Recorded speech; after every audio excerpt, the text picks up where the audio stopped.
नमस्कार दोस्तों। आज की इस वीडियो में बात करेंगे इतिहास के एक ऐसे नेता की जिसकी महत्वाकांक्षा, बहादुरी और दुखद मौत ने पूरी दुनिया का इतिहास बदल दिया, जूलियस सीजर और उसके ऊपर लिखे शेक्सपियर के मशहूर नाटक जूलियस सीजर की कहानी। इस 5 मिनट की कहानी के जरिए आपको पूरा प्लॉट, मुख्य किरदार और इस ट्रेजेडी का संदेश सब कुछ आसान भाषा में समझ में आ जाएगा। तो चलिए शुरू करते हैं।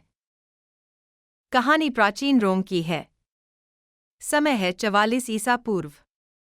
जूलियस सीजर अपने दुश्मन पोम्पे के बेटों को हराकर स्पेन से विजयी होकर रोम लौट रहा है। सड़कों पर जश्न है, लोग उसके लिए जय जयकार कर रहे हैं, मानो उसे सम्राट बनते देखना चाहते हों। लेकिन जहां जनता सीजर की पूजा कर रही है, वहीं कुछ सेनापति और नेता डर गए हैं कि कहीं सीजर तानाशाह न बन जाए और रोम की आज़ादी खत्म न हो जाए। इन नेताओं में सबसे चालाक है कैसियस और सबसे सम्मानित है ब्रूटस, जो सीजर का बहुत करीबी दोस्त भी है। कैसियस ब्रूटस के मन में जहर घोलना शुरू करता है। वह बार बार उसे समझाता है कि अगर सीजर राजा बन गया तो रोम के नागरिक गुलाम बन जाएंगे।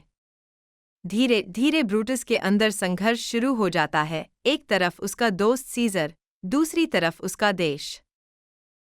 उधर कुछ अजीब अजीब शकुन भी दिखने लगते हैं। तूफान, बिजली, अजीब आवाजें, ज्योतिषी की चेतावनी, मार्च की 15 तारीख से सावधान रहो। लेकिन सीजर हंसकर सब बातों को नजरअंदाज कर देता है।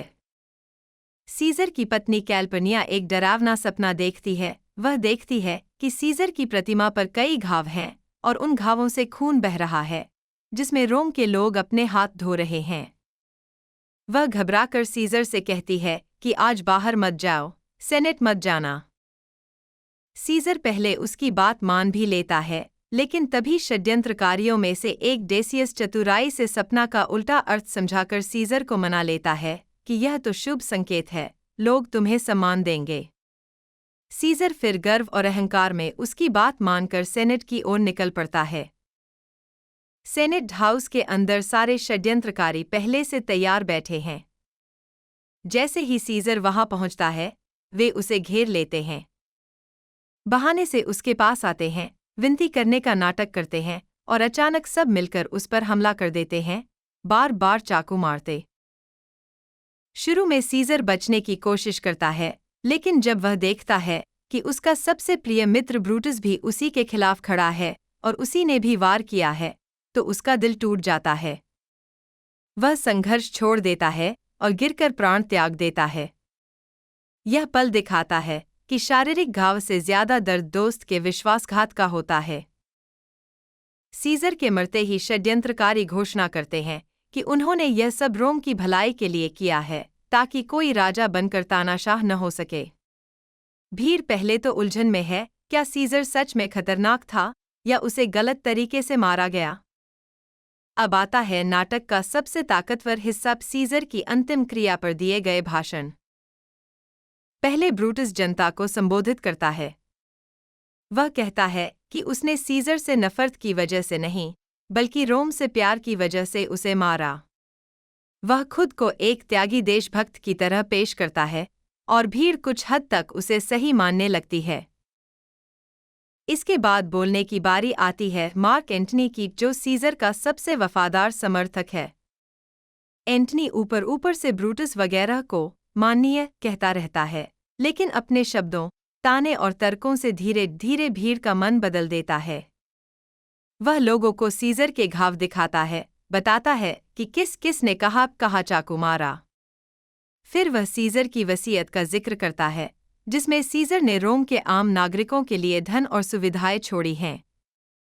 जनता को महसूस होता है कि जिसे उन्होंने तानाशाह समझा, वह तो उनके बारे में सोचने वाला नेता था। क्रोध की लहर उठती है, भीड़ भड़क जाती है और षड्यंत्रकारियों के खिलाफ विद्रोह शुरू हो जाता है। इसके बाद कहानी आगे बढ़ती है। ब्रूटस और कैसियस को रोम छोड़कर भागना पड़ता है और अंत में युद्ध के मैदान में उनके जीवन का भी दुखद अंत हो जाता है। शेक्सपियर इस पूरी ट्रेजेडी के जरिए कई सवाल उठाते हैं। क्या देशभक्ति के नाम पर की गई हत्या सही ठहराई जा सकती है? क्या ईमानदार इंसान भी गलत रास्ता चुन सकता है?